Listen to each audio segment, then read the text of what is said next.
Over years of doing photography, I have done a few car shows, whether it's been something outside or inside. So there are a few things I think that can be used to learn from and to have some successful shots. So first off, let me just explain why I'm covering this. When you're doing a car show, there are a few factors you have to keep in mind.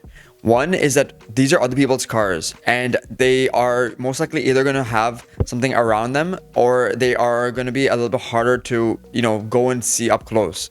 And especially, like I said, with it being an outside car show or an inside car show, you're gonna have some limitations.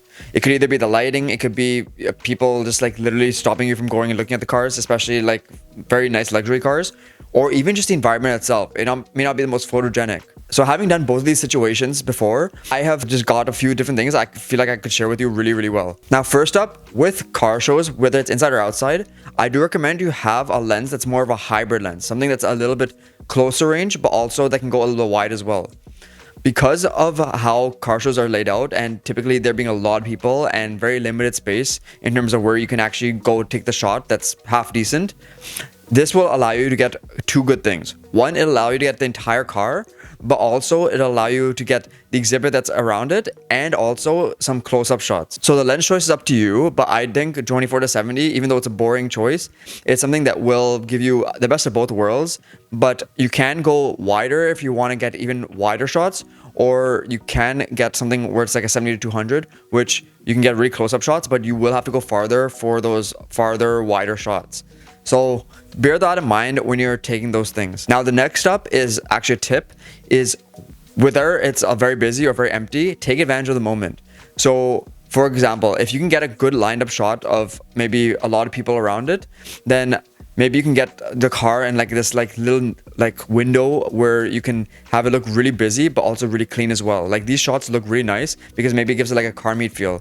These are things that will just emphasize how cool the environment is and might look different than something that's very clean. Another thing is with AI, especially nowadays, you can clean up a lot of your shots really easily. So you can get shots that go from something like this where there's a lot of people to something like this where there's barely any. So those are a few things you can also do to help get much better, cleaner shots. Another thing I've learned is, especially with contrast, with your photos, this is up to you, but personally, I think having some contrast in your photos where the car or the vehicle sticks out more is gonna be really cool and look really nice in prints and look really nice online. It's something that I think looks better, especially with people. You can kind of do this too, but it's a little bit tougher with skin tones and things. But with a car, you're working with other textures and other things. So it's a little bit easier because you don't have to stay as true to color as like skin colors, for example. One good thing, a slight side note, that you can also not have to worry about is with car shows and things, generally most cars are going to be staying put in one spot. So you don't have to worry about, having it move around and do things like that where you don't have to worry about people blinking. You have to worry about other factors that should not be an issue. So especially if you're starting out doing photography, this is a good option because it'll teach you a lot in a very, very short amount of time. And there's really no risk because especially if you're doing it as a car show and you're not really hired by anyone, you can kind of go and experiment and really try out everything I'm saying and other people are saying in their videos to have the best chances of getting really nice, clean shots.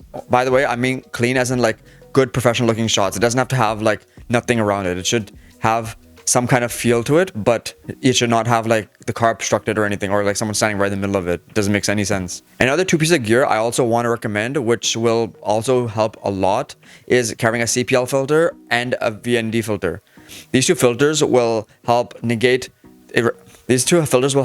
reflection and also help if there's too much bright sunlight or any light for that matter. You don't have to use these for every single shot, but especially if you're doing the outside car show, like I mentioned, in summer weather where most of these nice cars are out, you're gonna want to have these in your back pocket, as in like you're gonna want to have them with you just to make sure that you're not having to go crazy high on your settings and risk having a crappy photo because you didn't have these with you.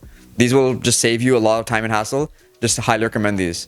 And last but not least, the tip I want to leave you with is do everything with a purpose and do it with the situation you have. I've said in many other my videos where you can't plan for all these different things. Like if it's a car shoot that you've been hired for or a car shoot that you're planning, you can do that. You can do like kind of like a studio-esque thing. But if you're doing it at a car show or auto show, you're gonna have situations where you're not gonna get the ideal shot, the ideal angles, anything like that. So you need to figure out different creative ways to get the shots that you want, and that is gonna that's what's gonna help you think differently and also figure out maybe different ways of doing things.